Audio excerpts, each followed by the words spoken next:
Les retardataires. Moi, je dis toujours, Aminata, que je n'aime pas attendre les retardataires. Il n'y a pas de raison.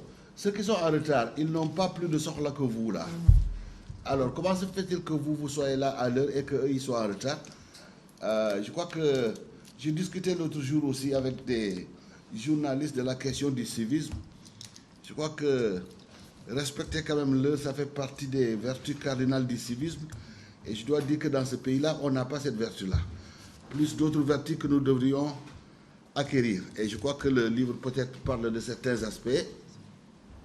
Mais je suis content que l'on puisse reprendre cette série de lectures autour d'ouvrages intéressants, que ce soit des ouvrages de fiction ou que ce soit des essais.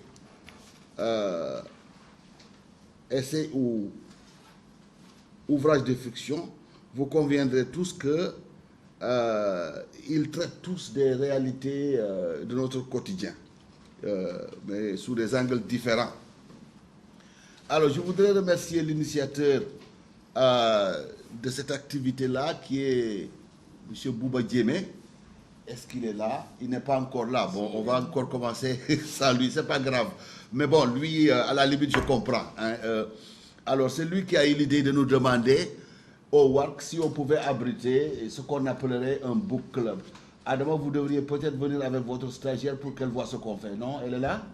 Elle a dit qu'elle ne comprend pas. Ah, elle ne comprend pas français, donc laissez-la là-bas avec son anglais. Bon. Bon, et donc on essaie de le faire. Bon, des fois aussi, l'emploi du temps est peut-être un peu chargé. Les téléphones, s'il vous plaît.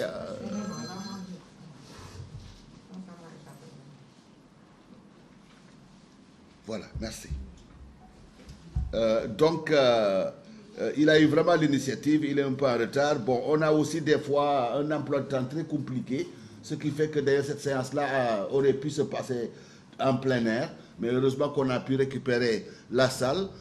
Pendant que je vous parle, vous pourrez admirer tous ces portraits de Nelson Mandela, ce qui entre dans le cadre d'une activité qu'on avait hier, et c'était sur le patrimoine sud-africain. Alors, celle qui va présenter s'appelle Borso Tal. Certains d'entre vous la connaissent. Elle est doctorante à l'université Cheikh Anta Diop. Bon, s'il y a un paradoxe, c'est qu'elle est doctorante au département d'anglais et elle va devoir parler d'un roman qui quand même appartient à la littérature francophone d'Afrique. Bon, mais bon, les thèmes étant proches et elle-même étant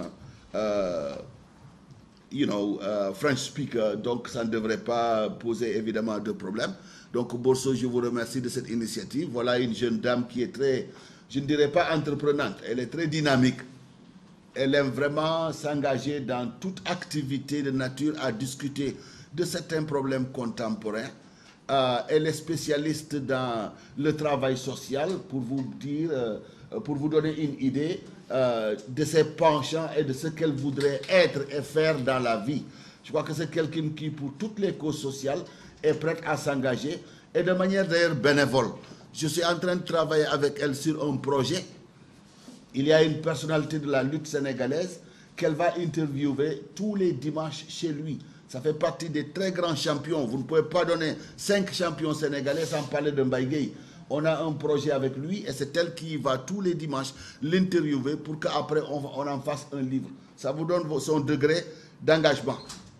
Mais la personne qui nous réunit ici, elle a aussi un autre engagement tout aussi grand. Hein?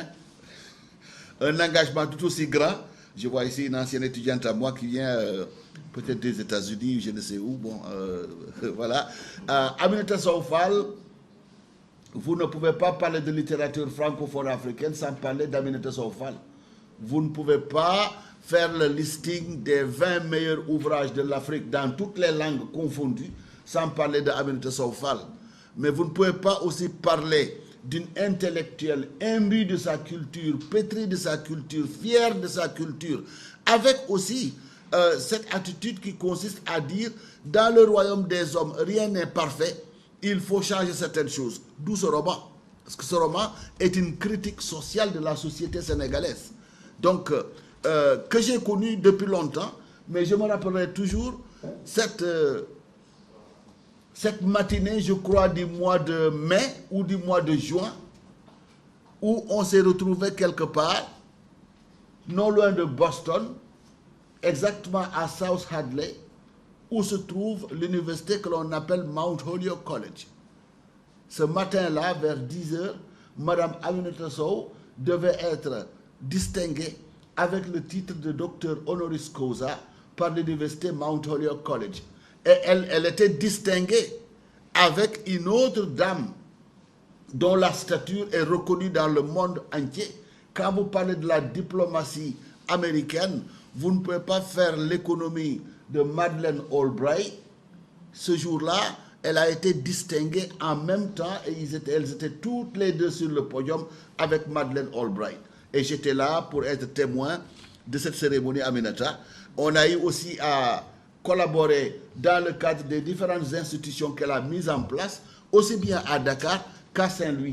Je crois que donc, voilà ce genre de dames sénégalaises qui passent tout le temps à faire un travail, voir un peu comment elles peuvent améliorer notre quotidien dans le domaine qui est le leur. Je crois que c'est la traduction du fait que partout où vous êtes, dans la mesure où vous décidez de rouler votre bille, vous contribuez aussi à l'avancement de ce pays-là.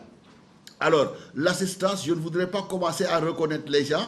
Si je le fais, comme on dit en Wolof, Koulim Djoum, et je ne voudrais pas que certains se fâchent avec moi. Évidemment, il y a un collègue qui est le fondateur de l'Association des études américaines et qui est tout le temps au WARC et qui est aussi très utile au WARC en ce sens qu'il y a un travail de souterrain que vous ne voyez pas qu'il nous fait, mais on a des bourses qui s'appellent les Travel Grants. On en a à raison de 4 par semestre. La personne qui nous aide à trier les candidatures et à faire une sélection rigoureuse, c'est le professeur Mendy, là, assis devant moi, et qui est le président de l'American Studies Association. Permettez-moi aussi de reconnaître mes étudiants, Aminata, dont certains ont commencé déjà à lire la grève des Batous, après avoir fait les poèmes de Senghor et après avoir fait l'aventure ambiguë de Cheikh Hamidou Kane. Je leur ai dit, c'est peut-être la seule occasion de votre vie, mais venez voir au moins Madame Aminata Sow Fall. Je crois qu'il y en a qui ont le livre. Peut-être à la fin, ils vont demander à ce que vous leur dédicaciez le livre s'ils l'ont avec eux. Bon, je commence à trop parler et je suis le modérateur. Je ne suis pas censé, mais je voudrais tout simplement vous lire un passage. C'est le passage d'ouverture. Ce matin encore, le journal en a parlé. Ces mendiants, ces talibés, ces lépreux, ces diminués physiques, ces loques constituent des encombrements humains. Il faut débarrasser la ville de ces hommes, ombres d'hommes plutôt.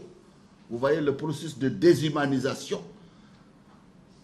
Tous ces mots-là, l'effet d'accumulation, des loques, etc., etc. Et on vous dit qu'ils ne sont même pas des hommes, c'est des sous-hommes, déchets humains, qui vous assaillent et vous agressent partout et n'importe quand. Au carrefour, c'est à souhaiter que le feu ne soit jamais rouge. Mais une fois que l'on a franchi l'obstacle du feu, on doit vaincre une nouvelle barrière pour se rendre à l'hôpital, forcer un barrage. C'est le langage militaire, ça. Forcer un barrage devant les mendiants, vous devez être un soldat pour pouvoir vous en sortir. C'est extraordinaire, ça. Forcer un barrage pour pouvoir aller travailler dans son bureau, se débattre afin de sortir de la banque, faire 1001 détours pour les éviter dans les marchés, enfin, payer une rançon pour pénétrer dans la maison de Dieu. Mais en même temps, je dis, si vous avez une camionnette remplie de pain et de viande, et vous dites, oh, Magnan, venez, c'est pour vous, voyez un peu la curée. Je crois que si vous ne faites pas attention, vous faites partie des choses qu'ils vont enlever comme propriété. Donc, il y a les deux aspects en même temps. Bon, mais sans trop tarder, je vais demander à Borso de nous traiter de cet ouvrage-là pour peut-être 30 à 45 minutes, 35 minutes maximum.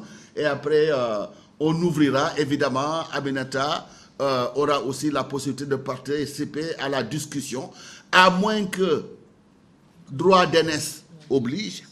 On devrait peut-être donner la parole maintenant à Aminata, qu'elle fasse quelques remarques, si elle en a, et après on donne la parole à Borso. Je vous remercie.